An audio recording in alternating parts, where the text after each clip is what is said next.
नमस्कार। 33 वर्षीय युवक हैं जिनकी हस्तरेखाओं को मैं यहाँ पर पढ़ने जा रहा हूँ और यहाँ पर उनकी उंगलियों पर क्या फल चल रहे हैं वर्तमान में, साथ ही साथ क्या स्थिति है उनके पर्वों की और उनकी क्या रेखाएं कहते हैं, ये सब मैं आपको यहाँ पर बताऊँगा। सबसे पहले मैं इस उंगली के बारे में बात कर लेता हूँ।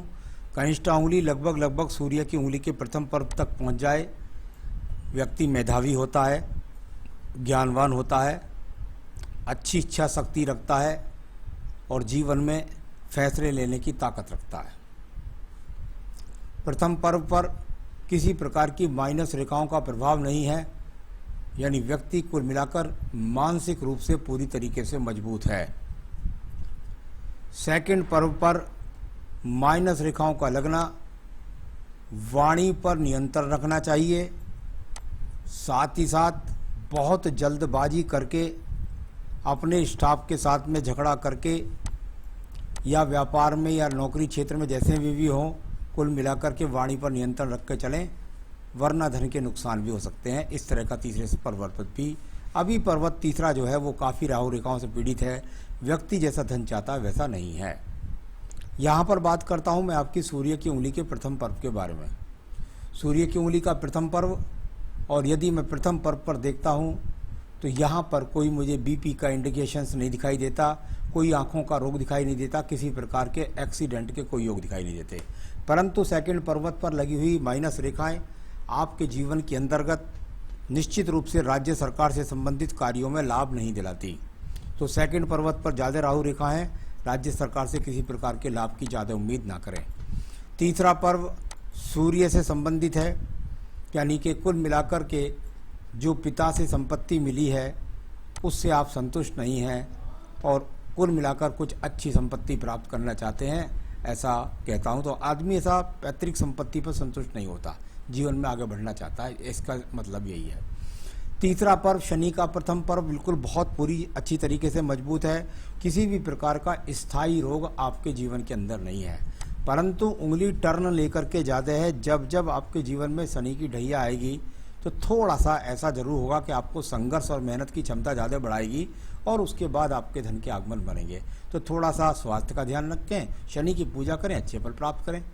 यहाँ सेकंड पर्वत है, उस पर भी राहु रेखाओं का प्रभाव है। व्यक्ति कुल मिलाकर अपने जीवन में जब इस तरह की राहु रेखाएं हल्की हल्की हों, बहुत मजबूत नहीं है, छोटा मोटा व्यक्ति के ऊपर कर्ज हो जाए ऐसा होता है। कभी कभी ऐसे कहते हैं भाई जो धन के आगमन है उनसे व्यक्ति कुल मिलाकर संतुष्ट नहीं है और किसी को धन दे दे तो ज़रा लौट करके नहीं आता है। तीसरा पर्व अपने आप में जो संसाधन परिवार को, पत्नी को, बच्चों को देना चाहते हैं उस पर भी कुछ रेखाओं का प्रभाव है, बहुत ज़्यादा नहीं है। तो वो अपने हिसाब से जिस तरह का देना चाहते हैं वो अभी नहीं दे पा रहे हैं, ऐसी मन में इच्छाएं हैं। प्रथम पर्व बृहस्पति का आपका शुगर को, कोलेस्ट्रॉल को या साथ ही साथ किडनी के फंक्शंस रोगों के लिए यहाँ पर इस प्रकार का कोई भी चिन्ह नहीं है। सेकंड पर्वत पर राहु रेखाओं का लगना अच्छा चिन्ह नहीं कहता था, यानी पति पत्नी के बीच में तालमेल में कमी को दर्शाने वाला ये पर्व यहाँ पर दूषित है, तो इसको परिवार को थोड़ा सा संभाल करके रखिएगा। नीचे वाला पर्व संतान से संबंधित चिंताओं के लिए है, वो थोड़ा बहुत दिखाई देता, कोई बहुत ज़्यादा नहीं है। आइए बात करता हूँ आपके मैं बुध पर्व के बारे में। अगर आप बुध के पर्व को देखेंगे तो विवाह रेखा तो बहुत डाउन हो गई, तो वही बात तो यहाँ भी निकल कर गया। ये जरा परिवार के संबंधों को संभाल कर रखें, क्योंकि इन पर आड़ी तिरछी रेखा भी है, तो ये पति पत्नी के संबंधों में जरा टकराव पैदा करती हैं। यहाँ पर ये वो स्थायी रेखा हैं आपके पास में जो धन की इच्छा को बताती हैं, साथ ही साथ वर्तमान में भी आपके धन के आगमन बने हुए हैं, इस बात को भी दर्शाती हैं। कुल मिलाकर के आपको यहाँ पर वर्तमान में धन के जो भी हैं वो आगमन बने हुए हैं। अब बात करता हूँ मैं इसके बाद में आपके सूर्य के पर्व के बारे में। सूर्य का पर्व को जब मैंने ज़्यादा कंटक रूप में देखा, ज़्यादा प्रभावित देखा, यानी आड़ी तिरछी रेखाएं बहुत काटने वाली देखी, तो इसके 3-4 तरीके से मैंने फल जानता हूँ। राज्य सरकार से तो कोई लाभ है नहीं। अगर बात करता हूँ इस तरह से कंटक रेखाओं का काटने वाली या आड़ी तिरछी रेखाओं का, तो इसका मतलब होता है व्यक्ति के जीवन में ट्रैवलिंग बहुत है, व्यक्ति के जीवन में यात्राएं बहुत है, व्यक्ति के जीवन में भाग दौड़ बहुत है। इस तरह का चिन्ह आपका सूर्य का पर्व बताता है। तीसरा पर्व शनि का पर्व, अच्छे धन के आगमनों वाला पर्व, और काफ़ी रेखाएं यहाँ पर खड़ी हुई शनि पर्व को जाती हैं। कुल मिलाकर रेखाएं एक दूसरे को ज़्यादा काट भी नहीं रही हैं, छोटी मोटी रेखा काटने का है, लेकिन जब ज़्यादा खड़ी रेखाएं हो जाए और उस पर एक आध रेखा छोटी मोटी कटने वाली भी हो जाए तो कोई बड़ी बात नहीं है। जीवन में व्यक्ति अपने आप को अपने मेहनत से संघर्ष करके अपने भाग्य को बना लेगा। इस तरह की बहुत अच्छी रेखाएं हैं, ये व्यक्ति को करोड़ों रुपए तक ले जाती हैं। बात करता हूं मैं आपके बृहस्पति पर्व के बारे में। बृहस्पति का पर्व, और यहाँ पर निश्चित रूप से आने वाले समय में अच्छे चतुर्भुज बनने वाले हैं, और साथ ही साथ ये अच्छे संकेत की रेखाएं हैं। इसमें से एक आड़ी रेखा हृदय रेखा को काटती है, तो जरा पत्नी के साथ तालमेल को यहाँ भी कमी दिखाई देती है। ईश्वर के प्रति आस्था भी रखता है, और साथ ही साथ जीवन में संतान सुख सहयोग भी प्राप्त होगा, पत्नी का सुख भी मिलेगा, लेकिन अड़चन जरा पत्नी के साथ ज़्यादा दिखाई देती है। अब बात करता हूँ मैं यहाँ पर आपकी हृदय रेखा के बारे में। हृदय रेखा काफ़ी मोटी होकर के काफ़ी रेखाओं से कटी हुई दिखाई देती है। काफ़ी कटने वाली रेखाएं इसको बार बार टच भी कर रही हैं नीचे की तरफ से। तो जब ये इस प्रकार की स्थिति होती है तो वही बात है, थोड़ा सा स्वास्थ्य का ध्यान रखें, और साथ ही साथ पत्नी के साथ संबंधों में टकराव ना हो। इस बात को मैं फिर तीसरी चौथी बार आपके साथ में कह रहा हूँ। तो ये इस तरह का, जहाँ पर कोई हृदय रेखा की बात नहीं है, ऐसा व्यक्ति कुल मिलाकर मन से मजबूत होता है। आइए बात करता हूँ मैं यहाँ पर निम्न मंगल पर्व की कर्म रूपी रेखाओं के बारे में। आपकी कर्म रूपी रेखाएं काफ़ी जाकर के, अगर मैं देखता हूं तो काफ़ी दूर दूर तक काटने का प्रयास करती हैं।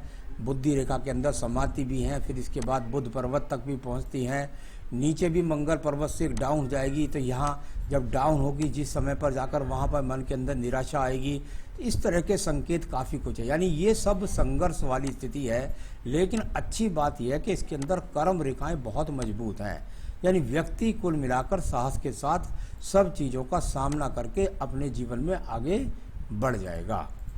अब बात करते हूँ मैं आपकी यहाँ पर बुद्धि रेखा के बारे में। बुद्धि रेखा, और यदि मैं बुद्धि रेखा को देखता हूँ तो यहाँ पर ये बुद्धि रेखा जाकर लगभग इस जगह तक समाप्त हो रही है। दोनों ही हाथ में मैंने देख लिया, लगभग जाकर यहाँ पर समाप्त होती है, और इसके अंतिम सिरे से एक रेखा का बुध पर्वत की तरफ इंडिकेशंस भी है। यानी बुद्धि रेखा कुल मिलाकर बैलेंस के अंदर है। इसको मैं ऐसा नहीं कह सकता कि ये बुद्धि रेखा बहुत ज़्यादा कहीं से खराब है, अपने आप में बैलेंस है। बुद्ध रेखा के साथ संपर्क करती है, अच्छी योजनाएं बनाकर जीवन में आगे बढ़ने के लिए जो बुद्धि रेखा चाहिए वो आपके पास में मौजूद है। चलिए मैं बात करता हूं आपके यहाँ पर ज़्यादा दूषित है मंगल पर्व। देखिए, ज़्यादा दूषित मंगल पर्व व्यक्ति के जीवन के अंदर एग्रेशन लाता है। एग्रेशन से बचना है, झगड़े झंझट से बचना है, कोर्ट कचहरी से बचना है। इस तरह का संकेत यहाँ पर दिखाती हैं कुछ रेखाएं। ज़्यादा लंबी हो गई तो कोर्ट कचहरी का सामना भी हो जाएगा। अब बात करते हैं हम आपके चंद्र पर्वत के बारे में। चंद्र पर्वत मानसिक पर्व के लिए ज़्यादा जाना जाता है।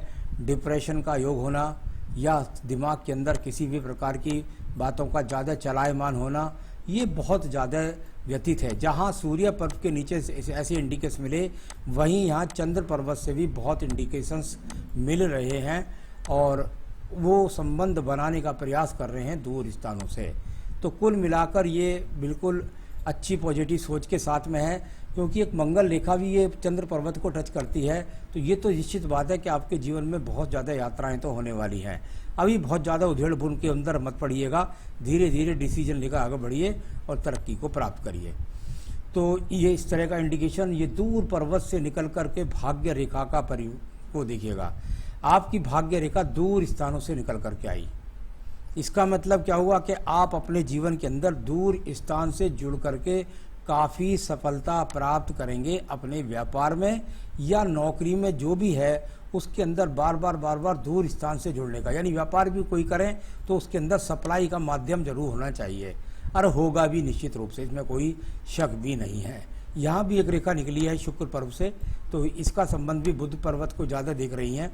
व्यापार से जुड़ करके सफलता तो प्राप्त कर सकते हैं, लेकिन स्थान परिवर्तन या भाग दौड़ ज़्यादा दिखाई पड़ती है।